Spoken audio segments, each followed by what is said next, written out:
representing people injured as a result of other people's negligence for over 50 years here in South Florida. If you get injured as a result of somebody else's negligence, it can be a car accident, it can be a slip and fall, medical malpractice, negligent security. If somebody else's negligence caused an injury to either you or one of your loved ones, give us a call.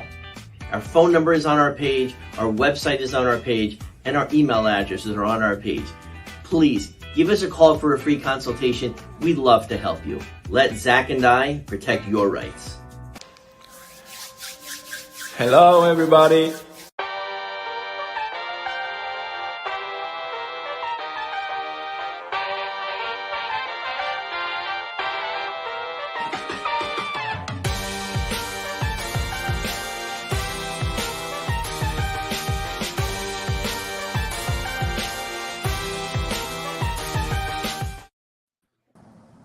Hello, everybody. Fish on First, live, presented by Berger and Hicks, is back. The first show of the last month of the Marlins regular season here in September, presented by Berger and Hicks. Oh, if you hadn't already heard, Eli Sussman, Nate Karsmer, Isaac Azut, and from his tropical location, special guest Sean McCormick. Good to see you again, Sean. I'm happy to be here. Thanks for having me, guys. Yeah. Let us hop right into it. Coming off an off day, still want to get into the previous series that the Marlins played over the weekend against the Giants. The first series that they won in more than a month, dating back to before the trade deadline. Right here, taking 2 out of 3 from the Giants in San Francisco, including that final game, which was one of the bigger upsets of the entire year. If you just want to look at the sportsbook odds going into that matchup, taking down Logan Webb and the Giants with a cast of unlikely heroes, surprising characters. Nate, I wanted to start with the middle game because you were watching that one, and that gave us to this point, the most memorable moment of Griffin Conine's young Marlins career, smacking I don't even know the right verb for it, almost destroying the foul pole at Oracle Park, they're calling it nowadays. I think it's a good chance just to sum up Conine's first week on this Marlins team.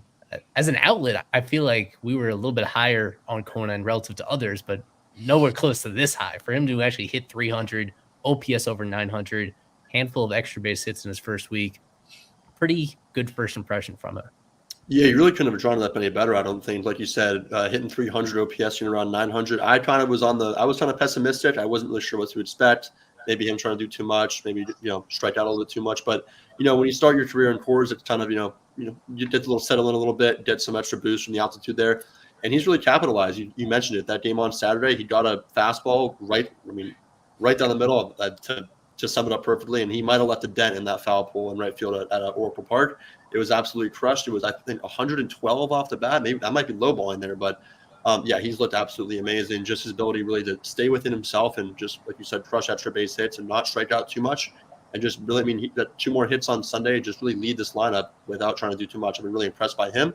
Additionally, Kyle Stowers, I wrote about him after his last game in Coors. He's also been super hot as well. Really, the biggest thing for him has been limiting the K rate and limiting him chasing pitches outside the zone. Skip touched on it after the same last game in Coors, that when he swings up balls inside the zone, he's super efficient, and that guy can really do some damage. And he's probably that version of Kyle Stowers what we should be accustomed to seeing instead of what the disaster was his first couple weeks as a Marlin. But overall, they fought, and I'm pretty proud of this group. Edward Cabrera looked okay. We'll probably get to him soon, but pretty much Griffin and Kyle this past week out west looked really very impressive. Isaac, what happened on Sunday with Logan Webb? He was cruising for the first 3 or 4 innings, may have put a wager on the Giants to win that game, and then all of a sudden, middle innings, score a couple in the 5th, and then 4 in the 5th, and then 2 more in the 6th, all those against Logan Webb, all those earned runs. One of the worst starts that he's had all season long, and it comes against a lineup that wasn't at full strength. Still no Xavier Edwards. Still, they played Jose Devers. Was Jose Devers the secret ingredient?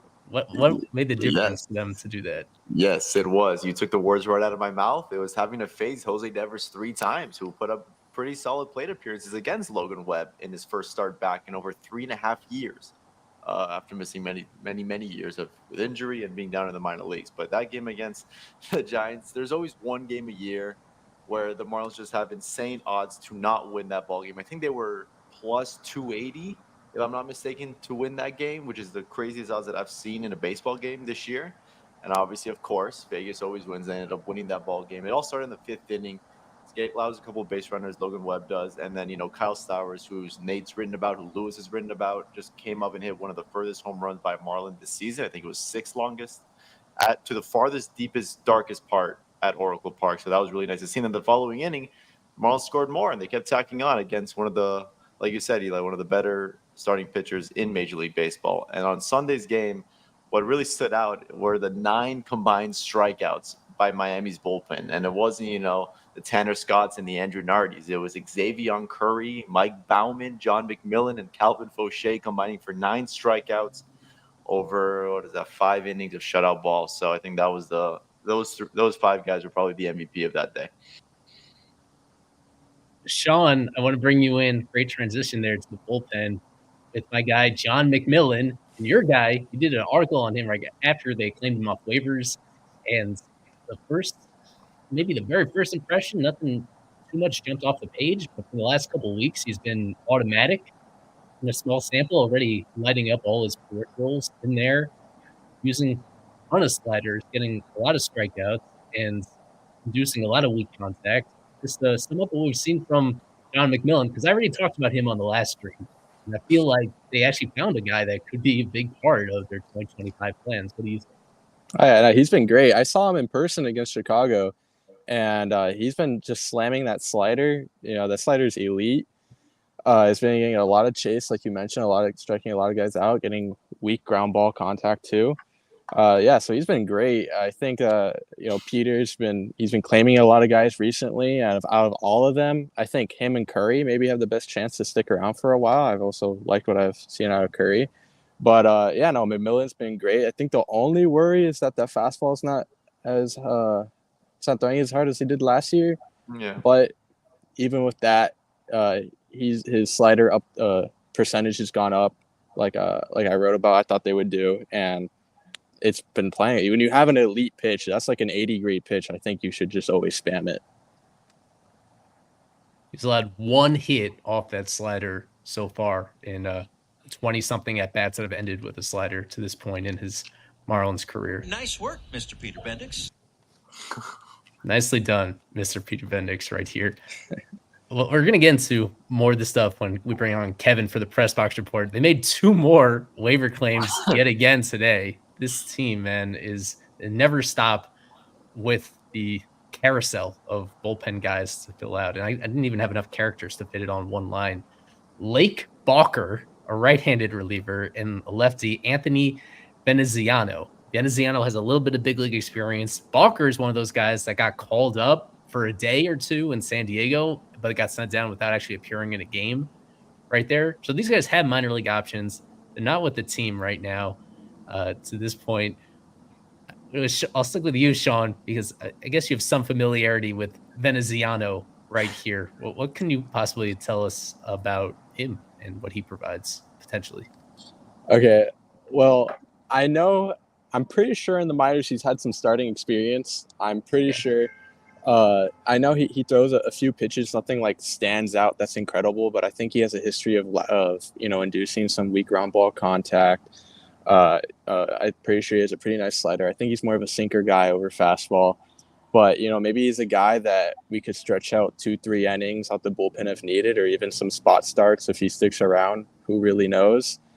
Why not, right? It's a pitching claim. You don't need to see as much out of a pitcher, especially out the bullpen, as you do as a hitter. So a month of baseball left. Why not add another guy to the bullpen? And here's a very quick rundown of Balker that we tweeted out on Fish on First right here, that he'd been with the Padres. This is going to be his 9th season in the organization, 29 years old, hasn't pitched in the big leagues yet. But he was trending in an interesting direction before they DFA'd him, as he was pitching in AAA and in the Pacific Coast League, about as hitter-friendly as it comes. And yet last 15 outings, mid-2s ERA, fastball slider guy, just like McMillan, just like a lot of these other waiver claims right here. So would not be surprised to see him in the big leagues at some point before the end of the year. Not for the moment. He has the potential to do the reverse Sean Reynolds, show up at the Padres, not play, and then come and play with the Marlins. So Eli might like this guy a little bit. That's what I'm hearing. Great observation. Yes. A total reverse of that. And if it does work out that way, if he does come up and is anything close to what Sean Reynolds has been, this is a good time for a Sean Reynolds checkup. Thank you for reminding me. 9 games with the Padres, Sean Reynolds has allowed 1 run. That's an 0.82 ERA. He has, do I have this right? He has a 43% strikeout rate. He's been amazing for the Padres so far. And now for a team that's actually in contention, in likely wild card contention. And the Marlins just gave him away. They did get Ryan Weathers. Yeah, thank you. That's a little. Come on now. They part of a big trade that brought the Marlins a number 3 starter. That was a fair one. The Padres also had to take on Garrett Cooper, so it was pretty fair. Right. So this is just a quick update about where we stand with the roster stuff. Xavier Edwards is back from the IL. Anthony Maldonado called up from AAA, even though he had not been playing particularly well down there, just to get a fresh body in there. Josh Simpson officially sent down to AAA, and it actually doesn't fit. I need to zoom in and scroll down to see the guys in a DFA limbo. We got Kent Emmanuel Ramirez, and Ali Sanchez all down there. Let's talk about the DFA guys. Some of these familiar names that had been around for quite a while. And once again, too many DFA guys for me to fit in one line with this graphic. Too many moves. They're overpowering things. Isaac, let's start with Ali Sanchez, because he was a couple months stuck around as the backup to Nick Fortes, and he was temporarily the main guy when Nick Fortes was on the IL for a week or so. Just didn't hit enough to be all that interesting, right?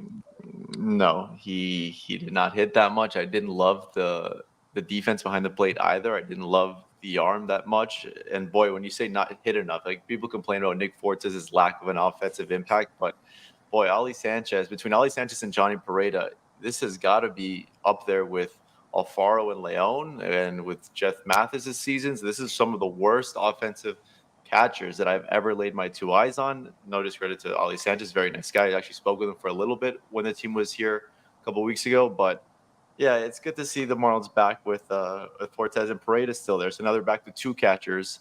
There is room. They could, there might be room in the future this year, in the next 30 days or so, to bring up someone like Agustin Ramirez or maybe a Will Banfield. But I highly doubt that. But I would like to see someone other than Nick Fortes and Johnny Pareda catch a major league game for this team, just to see what they got a little bit. But regarding Ali Sanchez, no, that guy was not a major league caliber player, unfortunately, whatsoever. It was really tough to watch.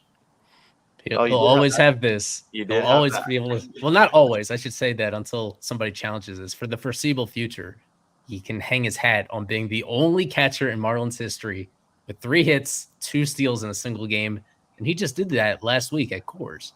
So not afraid to, even if he very recently set this type of record, for people that were worried or suspected that might extend his leash with the organization. Apparently not. They're willing to look past that. I'm surprised Real Muto never accomplished that feat. He seems like someone that would easily been able to do it. And regarding the guys they called up, the bullpen guys, they brought up Maldonado, who had been kind of struggling.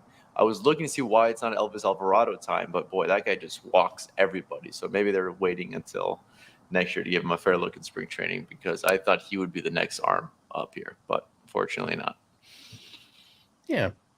Well, I've already made my thoughts heard about Elvis Alvarado. I would have gone with him in that situation, despite the walks, that he's been so effective, and he's shown again and again and again for about 4 months in a row down there that he can overcome the walks and have success. But yet, doesn't get that opportunity quite yet with this team to this point. We should talk more about Edwards. Nate coming back, and look ahead to the lineup tonight. He's leading off again with Norby, number 2, and Jake Berger, number 3. Could we be seeing that configuration, not just for the rest of this year, but potentially the start of next year? That seems like a combination that could make sense for the top third of the lineup. Yeah, honestly, why not? I mean, they'll have their chance to show what they got in this next, however month or so left. But It's very intriguing. It's definitely going to make these games a lot more watchable compared to what they were maybe late July, early August. But like you said, the top of Edwards, Norby, Berger, and those guys like Sanchez, that when they're streaky, they're very fun to watch. It's gonna be a good time. Edwards hopefully can pick up right where he left off, getting on base, swiping bags as well. And then Norby, who has also, I didn't mention him at first, but he's also been super hot, made a great first impression. And then Berger, who has cooled down just a little bit, but he's still, I mean, he had that big game back in Coors, and he looked okay this series. So yeah, if they all perform, there's absolutely no reason why that should not be the top 3 going into next year. Or maybe, like Isaac said, potentially Augustine or who else, or maybe De Los Santos. But we'll pump the brakes a little bit. But yeah, definitely going to be a fun show to watch. But definitely look forward to that. Jose Devers too. Hey, never know. maybe Jonah Bride slides in. Yeah, who knows? A lot of possibilities, especially like when Jonah Bride was super hot. I mean, it was also a lot of fun to watch, especially that top 4. So if all don't have their chance, it's gonna be fun. In regards to Norby, we were talking about this before the show, Sean, about how his production unquestionably has been amazing so far, but yet the underlying numbers give us some reason to pause and maybe to not get too carried away with the expectations there in terms of his batted ball quality, and just like it's not going to be all that sustainable, we don't think, for him to keep up what he's done as a Marlin to this point, where it's an OPS of 1,000, it's extra base hits almost every single game.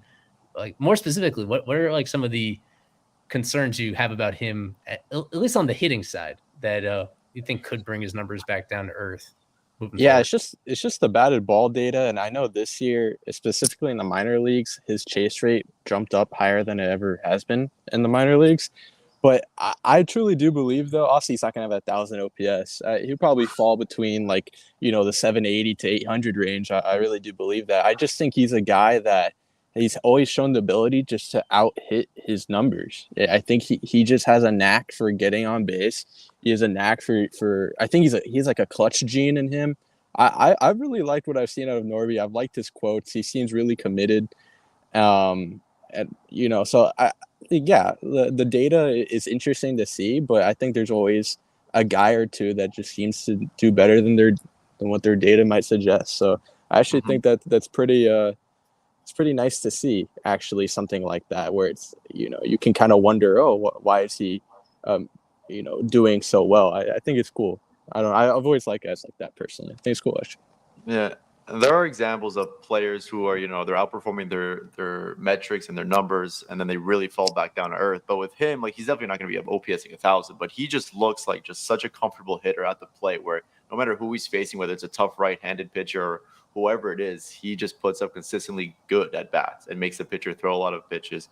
And to me, I think you're right. I think that's perfect 780 to 820 OPS. And hey, if you take that from your second baseman, you'll take that all day long with 15 home runs. That's very excited about this young man. Yeah, I've also think we've noticed, at least I've noticed personally, I feel like guys that are able to utilize the whole field in Lone Depot tend to outperform whatever their metrics may be. I mean, what is the best example ever? Maybe Arias. Look how he goes to a smaller field there in San Diego, and big production drop. So Norby shoots the ball all around, and I think that's going to be big for him. A tough example would be Gene Segura, that not working out for him. Yeah, but I feel you completely. Yeah, that was some of the philosophy entering last year with both Segura and Yuli Gurriel. For a little bit, Yuli had a decent first half of the season last year, spreading the ball around, and then things came crashing down. By the way, he is back in the big leagues with the Royals. I don't want to hear it, bro. He actually got to hit him. Yeah, very interesting plot twist for him to be back in the big league so far. Yeah, we'll get to this in a moment. It's a short series, only a 2-game series. So tonight it is Max Meyer and Patrick Corbin. There's only so much more we can say about Max. Feels like we dive into Max every single time he starts about, you need to do something other than throw good sliders. There needs to be something more right there. You need to be more efficient with your pitches. Yeah, so we'll see how that goes exactly. And with Corbin, this is finally the end of a magical run. This is year 6 of his 6-year deal with the Nats, paying him way too much money, coming down the stretch. an interesting run where he was in a very critical piece of their World Series winning team in the first year of that deal. And then ever since then, he's been there. He's been in the rotation. He takes the ball every single time, and he gets lit up almost every single time. Yeah, Isaac, we should just reflect on that very odd tenure that he's had, where he's been such a constant in our lives in the NL East division.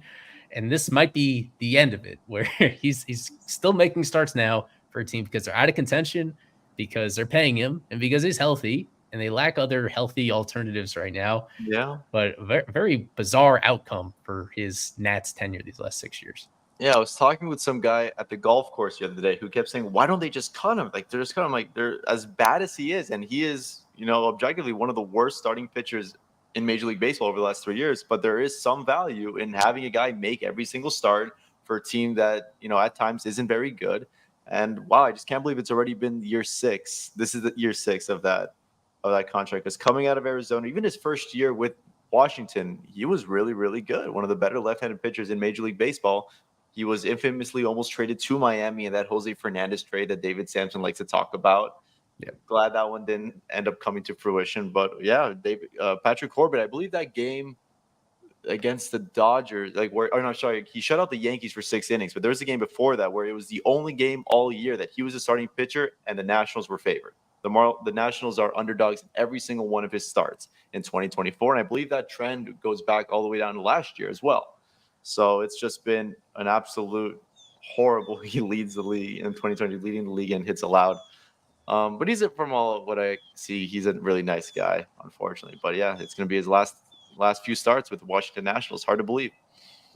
For people that are not familiar with Baseball Reference, when the ink isn't bold, when the numbers aren't bold, that means you lead the league in that category. He has led the majors in losses in 2021 and 2022. He led the National League, only the National League, not the whole majors, but he led the National League in losses last year, and he's once again leading the National League in losses again this year. It's a combination of getting hit hard, allowing homers, and generally he throws strikes. That makes it kind of weird, and that allows him to work deep in the games and actually eat innings because he throws less strikes, and they just get crushed for whatever variety of reasons. And it's so what's going to happen most of the times he takes the mounds. I think it just speaks to how much you have to like a guy and really value his intangibles in order to keep him around that long. I think even the Marlins earlier this year, when they had a bad contract, a veteran that was underperforming, even with multiple years left on their deal, you're willing to make that tough call unless they mean something a little bit extra internally in that clubhouse right there. There's still one more series matchup between the Marlins and Nats even after this. So maybe there's yet one more head-to-head matchup still to come with Corbin, depending on how the matchups fall right here. But just in case that this is the last one, soak it in. And if that's not going to get people to tune in tonight, I don't know what will at this stage of the season right here. As we bring in Kevin Burrell for our press box report to start off this second to last Marlins homestand of the regular season and to start off this 2-game series right here. Where do we want to start with, Kevin, on a lot of stuff? Well, we touched on some of these moves already. Anything about them that really jumped out to you between the guys returning from injury and the guys getting DFA'd and the waiver claims? What really caught your attention, Kevin? Yeah, I mean, surprisingly, I'm pretty surprised that they got rid of Ollie Sanchez. I thought he was going to stick around for the remainder of the season, honestly, just the way it was going. But because they brought back Parade a couple times and really never stuck around, would have thought it was going to be the same this time around. But no, I mean, Parade isn't a bat first catcher. They need someone in the lineup there that's going to hit towards the bottom, and he's going to provide that more than you know who. So he's a bat first guy, dude. I mean, have you seen that guy's defense? I mean, choose your fire, bro. I mean, him or Ollie Sanchez. So. Pick your poison, baby. Pick your poison. Exactly, but I mean, aside from that, I think everything as expected. Emmanuel was really overused for the most part of this road trip. Used a lot, so that was coming. Even with Maldonado's struggles, I'm a little surprised he's back up. But I mean, it's worth giving him a shot again, see what's up there. But and Ramirez a little bit surprised, just given how much they've used him as well this season. A guy who's been eating up a lot of innings, but really nothing crazy. Again, they went with 2 more waiver claims. At this point, I really don't know how many more you can do. But yeah, two guys who hopefully pan out for the Marlins. Seems like these waiver relievers have really been panning out. So at least most of them. So it's been interesting. Skip spoke about a couple of them today. Mentioned Tinoco. He mentioned Mike Bellman and a couple other guys. So yeah, definitely interesting. Yeah, after blowing the game on Friday for the most part, Bauman came back and looked really good on Sunday, and I think I mentioned it in the chat. He has the velo, and it's I mean not very good control, but it's the velo that I guess stands out, and there's a reason why 5 teams are taking him this year. So definitely a reason that there's a reason that people still want him on an active major league roster. Right. I think the That's most too much Mike Bauman talk there. I think the most interesting one here would be the Josh Simpson news. Obviously, we saw how much he struggled in his rehab appearances with AAA and AA. He was just pitching really poorly. Did anyone ask Skip about the option of Josh Simpson to AAA? No, I mean, you kind of said it yourself. He's been struggling. May as well just keep him down there and let him work on his stuff. But no, he definitely was not asked about Josh Simpson. Yeah, I'm surprised, man. The name Mike Bauman came up before Josh Simpson, so I'm very interested. That was very surprising today. They rather go with Anthony Veneziano. I guess so. One of the storylines coming down to tonight is people thought this would be the home debut of Griffin Conine as a Miami Marlin. Not in the lineup tonight against Patrick Corbin. He's probably going to be in the lineup against every right-handed pitcher down the stretch, but not a true everyday player at this stage. You did speak with, I haven't gotten a chance to listen myself to what Griffin said prior to the game. So if you could just summarize with the expectation that he's going to be in this game as a pinch hitter later on, and he's certainly going to play tomorrow. But what is on his mind entering his first homestand as a big leaguer? Yeah, he said he was kind of glad that he was able to debut away just so he could get, settled in and all that stuff. And now just able to come home, in front of not too many fans, but still, I mean, he'll be playing in front of his dad and all the family, I would assume, that are going to be down here for this. So he's excited, man. He really is. I asked him, you just took BP. I mean, how did it feel? Because you're going from 2 pretty hitter-friendly environments in Colorado and San Francisco to Lone Depot Park, which favors the other way for the most part. And he was like, it's not that bad. I'm not too worried about it. It's not always about the home runs in this case. The gaps are really going to help out. So he's definitely excited about hitting here. And I think it'll help him out a little bit with the gaps and helps out a lot of hitters. You don't have to certainly hit for power out here in Lone Depot, but definitely it's not going to be the same from what you saw in Coors Field and in San Francisco.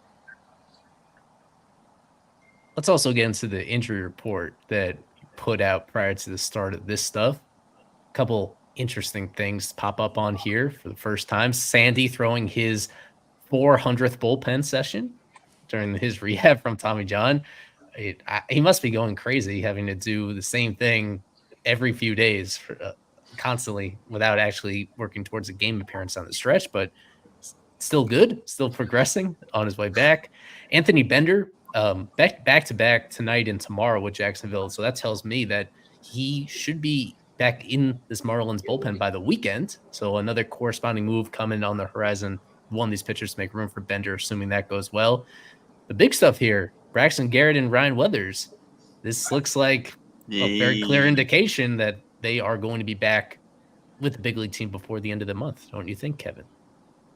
Yeah, Skip said that he's not entirely sure what the plan is going to be when they get back here because, I mean, at this point, we have 20-something games left.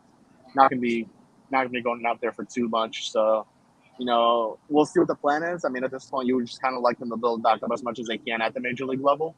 And, yeah, but, he was talking about how much Weathers really just wants to go back out there. He was saying that he's very desperate.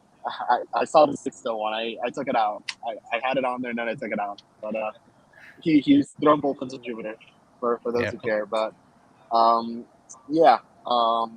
at this one, there's no real plan of what will happen when they get back here. But Weathers throws tonight, Brax on Thursday. So yeah, I mean it's good to see them getting back. Seems like Weathers is the one that'll come back first, just because Skip was mentioning Brax still wants to make sure he checks off a couple things to make sure he's coming back. It seems like this is a little more, I guess timely than not timely, but it'll take more time than the Weathers one. But yeah, I mean, I think Weathers will come back and get at least 1 or 2 more starts. Brax, I wouldn't be surprised if maybe he gets 1 start, and maybe that's being a little generous.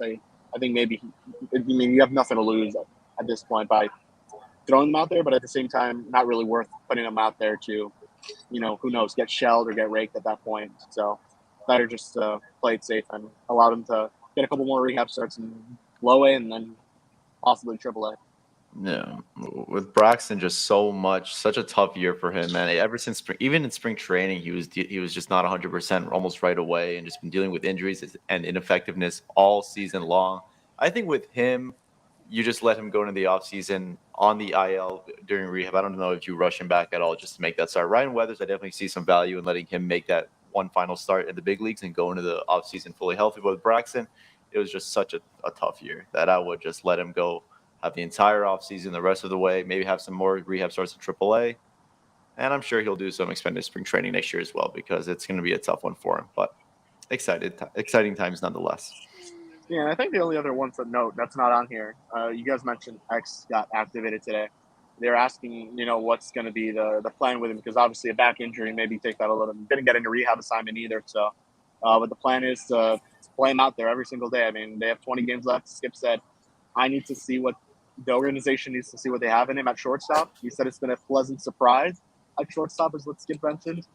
But yeah, they need to roll him out there every single day. So, yeah. There's not really, I guess the backup at this point is Devers and Otto Lopez and Devers, because even Vidal Brujan got hurt. So I guess there's nothing new on Brujan, right? After recently going on the IL. So that might be a season. It might be a season-ending thing, and it honestly might be a Marlins tenure-ending shoulder issue with him. We'll get a better idea, I guess, coming up in a few days once they've a little bit of time to size up what exactly it is. Let us get into our flipped fish right here. As always on every show, picking a player that's been part of their career with the Marlins as well as the opposing team.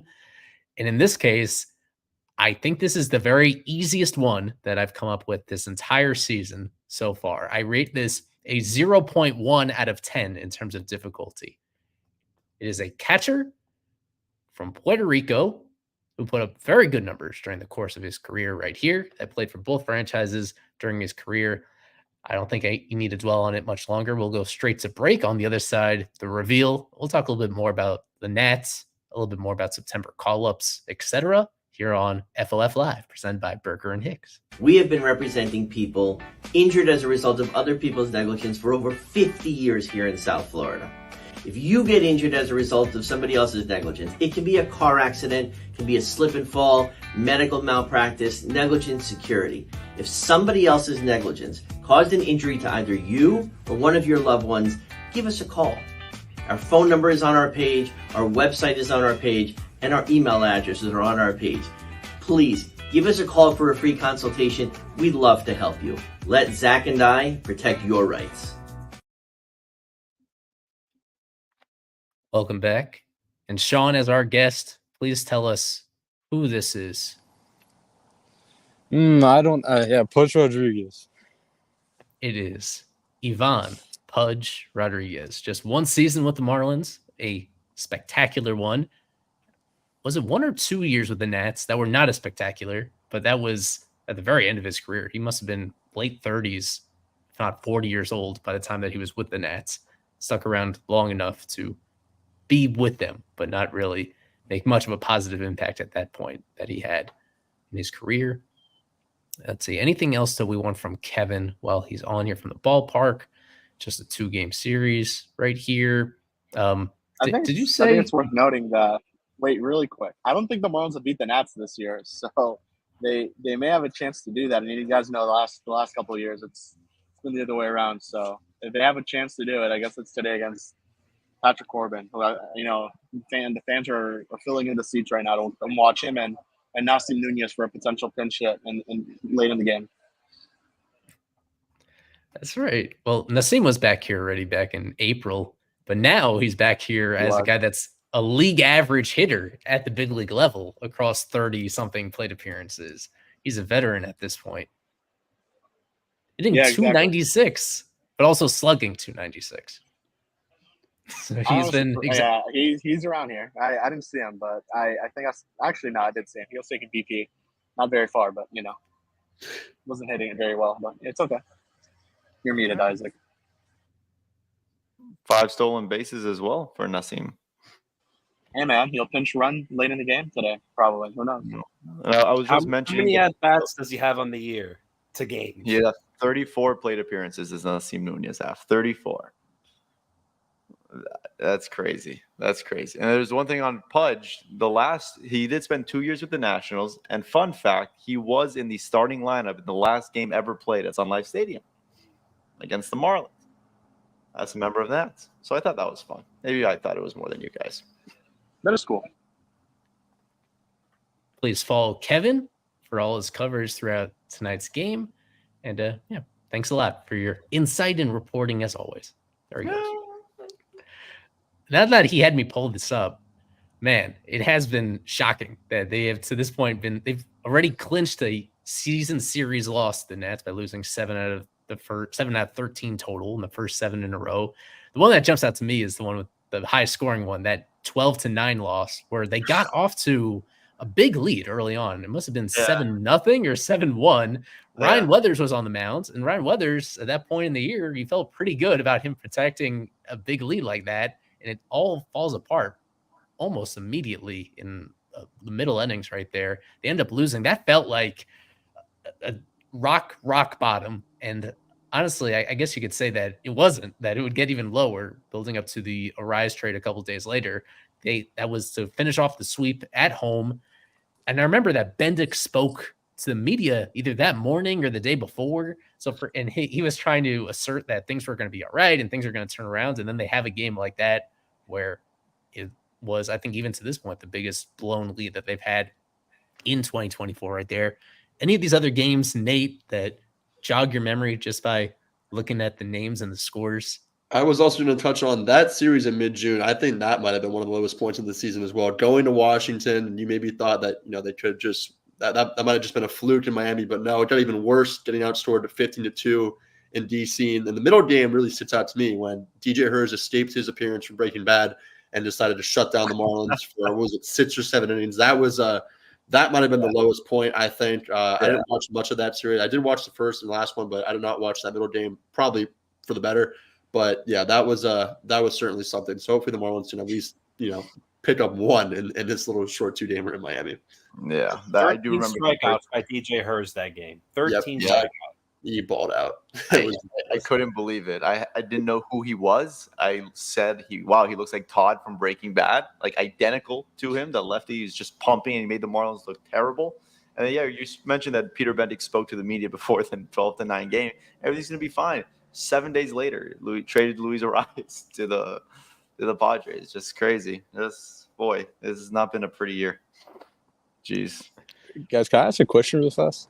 Mm-hmm. This is a serious question. Are you allowed to send, I guess, an established big leaguer now to the Arizona Fall League? Because if I could, I swear to God, I would send Nunez to the Arizona Fall League. He's had 30 at-bats in a whole year. Yeah, he's been already, obviously. I don't know anyone that has made their major league debut and has been sent to the Fall League. I can't recall one.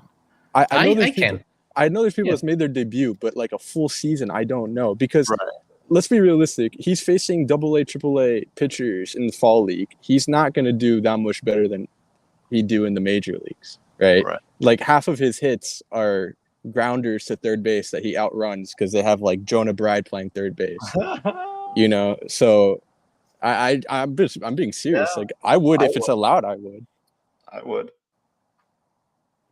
I feel like there was an example recently, not with the Marlins, but another organization that somebody that had big league time.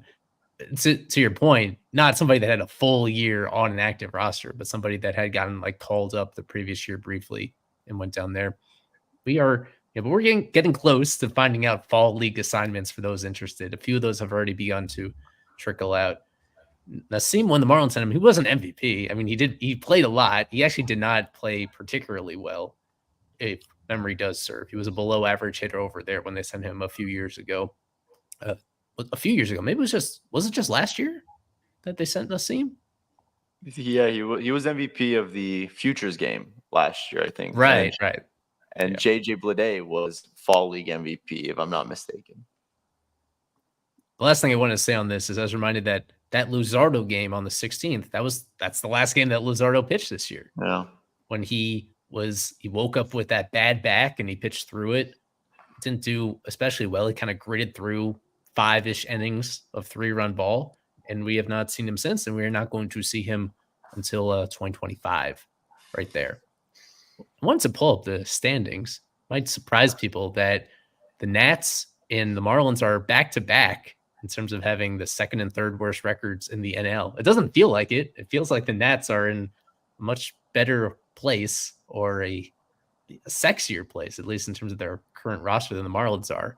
But yet that's kind of the way that the National League race has lined up this year, where it feels like it's the Marlins and Rockies are just a tier below everybody else right here. We usually don't spend too much time talking about the other team here, but what I'm interested to hear from Daniel and the rest of you, starting with Daniel, is which of these teams do we think is more likely to have a sizable bounce back next year and actually be a postseason contender between the Marlins and the Nats right here? I think you can make interesting arguments for either side. But with the Nats, Daniel, I think it comes down to the young guys that they've had burst through just in these last couple months. Some of the very best, highly regarded prospects in baseball that seem to be coming up at the same time, and trying to turn it over to a new generation of Nats superstars. Yeah, I would go with the Nats. I feel like their hitting potential is just through the roof with those two guys there, James Wood, Dylan Cruz. Even pitching wise, they've had a lot of injuries. My guy Josiah Gray has seemingly been out the whole season. We've seen what DJ Hurst can do. I feel like the Nationals are really a step closer to maybe the playoff contention than the Marlins. Just looking at the Marlins' injuries and how long it will take for them to be fully healthy, whereas the Nationals, I think, are closer to being fully healthy for a full season and seeing what they have with their younger pieces. So CJ Abrams, Dylan Cruz, James Wood, I believe they're closer to that playoff spot than the Marlins are next year. That's a good question, because I think on the pitching side, Miami's definitely probably closer to being one of those legitimate starting fives. But when you just look at the position player prospects and position player young guys, that starts with CJ Abrams. Obviously, you go down to Wood, you go down to Dylan Cruz, who will have like mixed thoughts on him, but we'll get into that another time. But you really just look at this Washington Nationals lineup with Mackenzie Gore at the top of their lineup, and you have a nice catcher in Keibert Ruiz who's been pretty good. Even Luis Garcia has had a pretty solid year. They're light years ahead of Miami on the offensive category. Miami hopes to maybe have some of those cool guys, including Connor Norby, including Ramirez, including De Los Santos. They hope to have some of those real established big league rookies as soon as next year as well. But I think the Nationals are 1 year ahead of the Marlins offensively. Miami probably has the pitching, but you never know what they're going to do. They might trade a couple of those established big league starting pitchers this offseason, if not at next year's trade deadline. So I think the way I would sniff it, the Nationals would be a little bit more than closer than the Marlins to competing in the postseason. As Sean Miller brings up in the chats, there's the financial might. There's a disparity there if the Nats want to spend.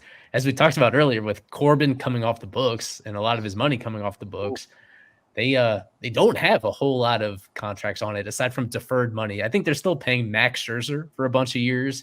They're still paying Steven Strasburg. Yeah, one more year. Strasburg a lot. Here it is. Right. Here's the comment I saw. Right. Some of that it is stretched out over the course of both, but both these teams are kind of in that same position. With the Marlins, it's Sandy's deal next year. It's what's left of Avi's deal, and very little else. So Woo-Suk Go is on the books for next year already. And aside from that, they have unlimited maneuverability between what they could potentially spend on, even though ultimately not likely going to spend quite as much. Well, certainly not going to spend as much as the Nats are, but the gap actually in recent years hasn't been quite as big, at least when it comes to spending on guys that are on the active roster. I even want to shout out Jacob Young right here.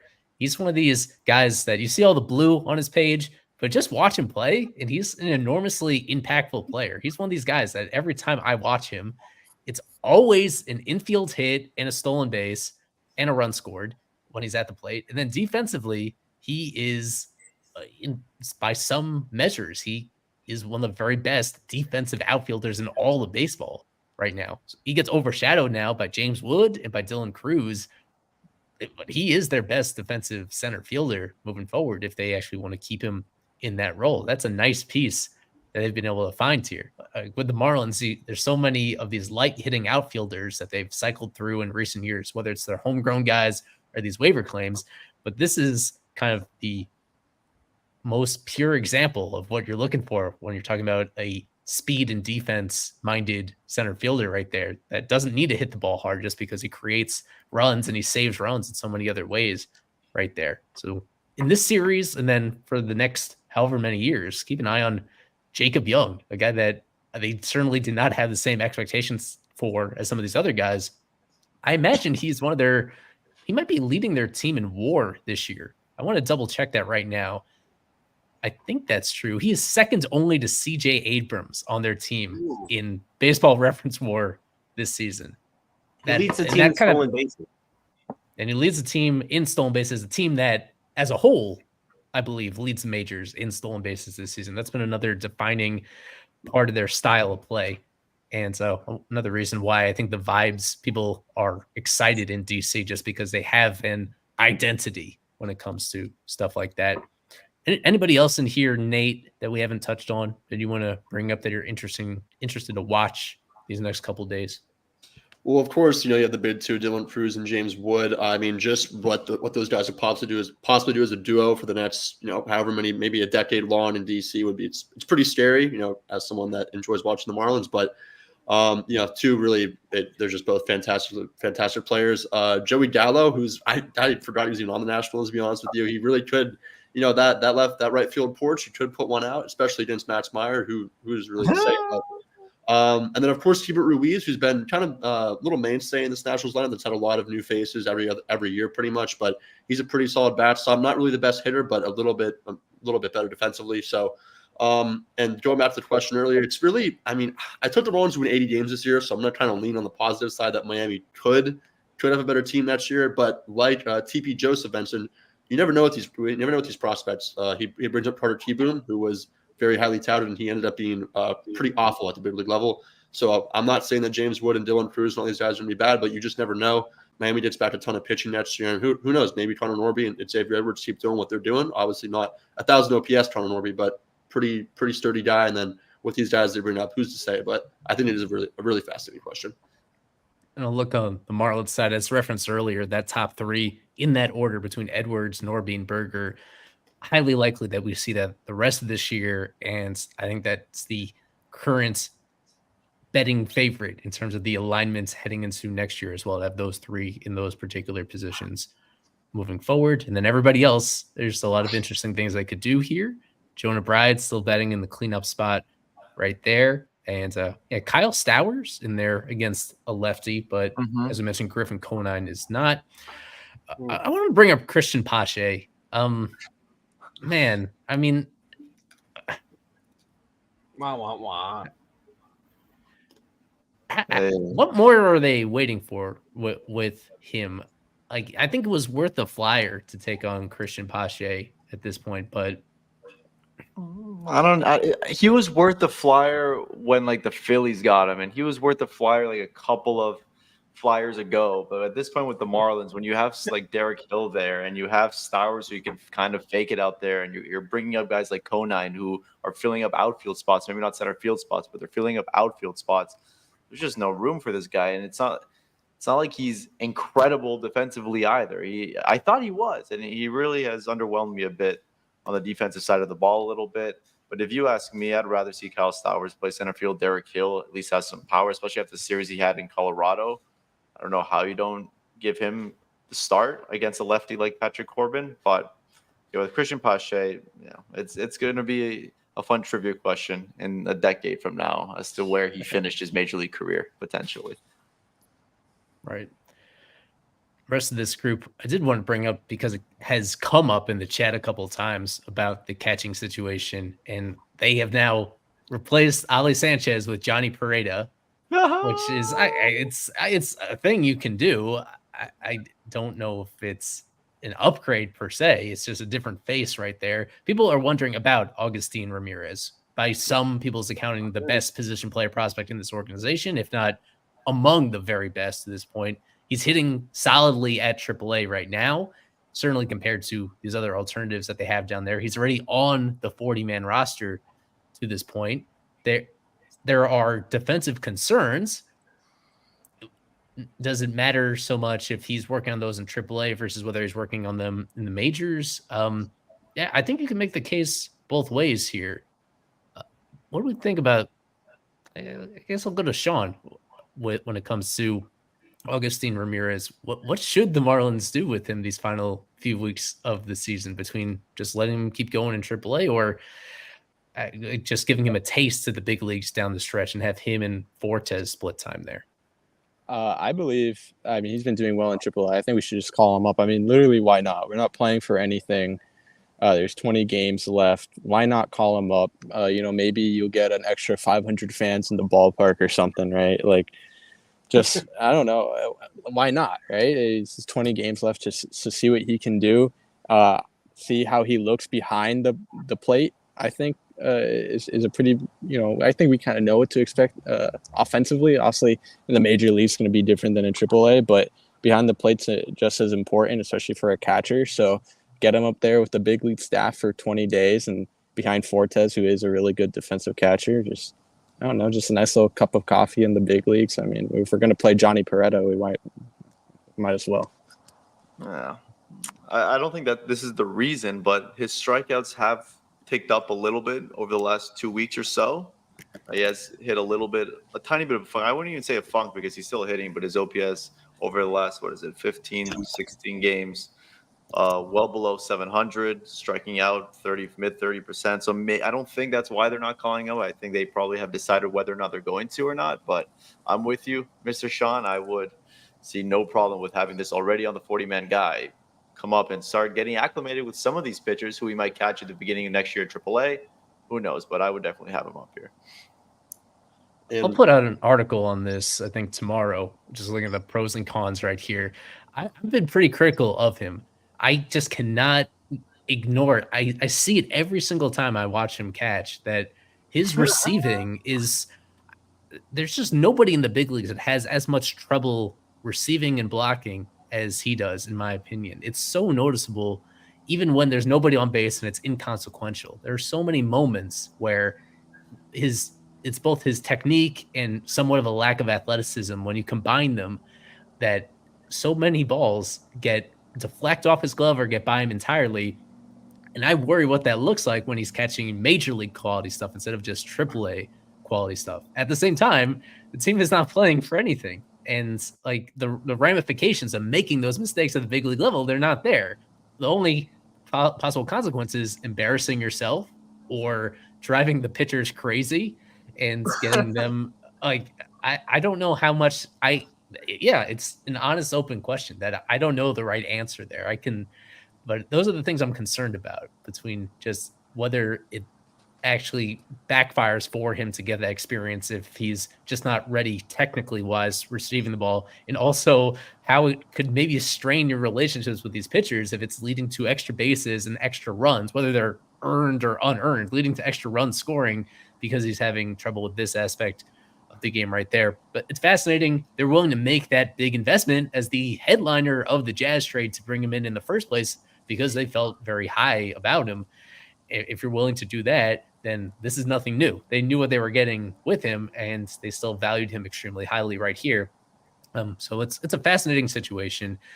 I would say that if they were going to bring him up, they likely would have done that today. If they were going to bring up, it seems like they are not going to do so right here. And perhaps he could benefit from going to the fall league and being the Marlins featured prospect over there and get a few more catching reps in the AFL in October and November, potentially. Before we go to prediction time, I think Nate wants to add something about Jesus Sanchez right here, still in the heart of the lineup. He's facing a lefty tonight. What specifically is on your mind, Nate? You just take one look at the lineup and how much red is on that dude's profile. And it's so infuriating because still, I just checked Baseball Savant. He's the 4th unluckiest hitter in terms of slugging, 5th unluckiest in terms of WOBA, and I think 15 or 12 range in terms of expected batting average. it's infuriating. The guy is by far, he has the most raw tools, I believe, on this team. He has the most power. We saw with the 480-foot home run a couple weeks ago. And he had a decent month of August. I believe let's see here. He OPS 785, which is solid. It just doesn't feel like it because he's so up and down. I feel like even between games, one game will have 2 hits, a couple of RBIs, and the next game will go for 4 with 2 Ks. But at least he's getting more reps, like I really bantered for earlier in the season against especially lefties. And he might take him against Patrick Corbin. That'll certainly be a battle. But like I said, it really is just infuriating with how much potential that dude has and how unlucky he still is getting now, even in September. So definitely someone I'm still looking at. And total agreement with Nate here. He's got the most offensive upside on Major League roster right now. That kid is he's a beast. It's just so infuriating to watch him play baseball and watch him do anything else that's not in the batter's box. Let's slide into our favorite segment, our final segment, prediction time. This is prediction time. I don't want to toot my own horn here, but I'm really good at this. Jeez. We do have the prediction time leader joining us on stream, and Daniel right there, 2 points clear of everybody else, but it is still tight at the top. I picked up 2 very critical points for myself last series by going out on a limb and having the Marlins win the series 2 out of 3 in San Francisco.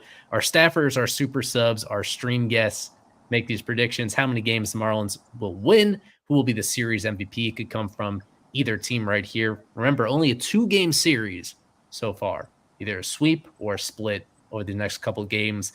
And as we've covered, the Marlins have not won a single game against the Nats this entire year somehow. So keep that in mind when you're going through the process here and making your picks. So let me get background music queued up. Isaac needs a little bit of time to think about it. With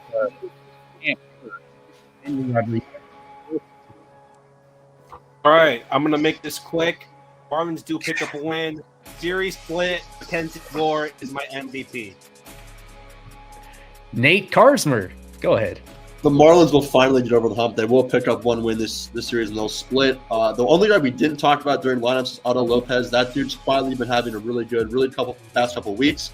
He had a 291 month of August, over OPS over 730. That's your series MVP, Mr. Otto Lopez. Okay. Ooh. Isaac Azut, you've had a moment to reflect. Go ahead. Unfortunately, I think the streak will continue. Miami will be swept in these 2 games, and the stud outfielder James Wood is going to have a field day tomorrow against Belloso. Nationals win 2-0. Our special guest, Sean McCormick. Go ahead. Okay, this one's from my good Nationals friend Palmer. Shout out Palmer. I'm going to go with Nats sweep us. We don't pick up a win on the Nats. And I didn't get to talk to him, but Jose Tena is going to be the MVP of the series. Big Tena fan. Let's go. Oh, I like that. I have this as a series split. The streak continues for tonight, and then in the series finale, forgotten man in this rotation, Valente Belloso. People were so quick to hop on the hype train and then so quick to hop off after back-to-back clunkers recently. But I think Belloso has one more inexplicable, awesome start up his sleeve, and we're going to see it on Wednesday night to get that win. Series split, Belloso with the victory on Wednesday for his MVP honors. Ooh, I'm feeling a reliever gets MVP of this series. I don't know. I'm feeling it now. This is like a reliever MVP series. Yeah, I can see that. It's going to be – wait, no. Never mind. I was going to say Fauché, but Marlins aren't winning, so. Yeah, somebody in the comments wanted me to mention Fauché, and we didn't do that. And I was supposed to load up Kevin's prediction time video. I guess I'll do it at this last moment while we still have a few moments left. He put 8 full seconds of effort into recording this, so we might as well share it with everybody. Already, Marlins and Nationals, 2-game set. I'm going to say a series split, and I'm going to go with Xavier Edwards as my series MVP. Back to you, Eli. His complexion is phenomenal. Why can't I look like that? I love his lips. Yeah, his lips are great. Great looking kid. Thanks, everybody, for tuning in. Series number 45 of this season about to get underway between the Marlins and Nets. We're getting pretty close to the end here, and we appreciate everybody who's been tuning in, making their picks, supporting the show, filling up the live chat throughout this entire season. It's been awesome so far. Eli Sussman with Nate, Isaac, Daniel, and Sean. Kevin chiming in earlier on the Press Box Report. This has been FOF Live, presented by Berger and Hicks. Enjoy the series. Go Fish. Have a wonderful evening. Let's go!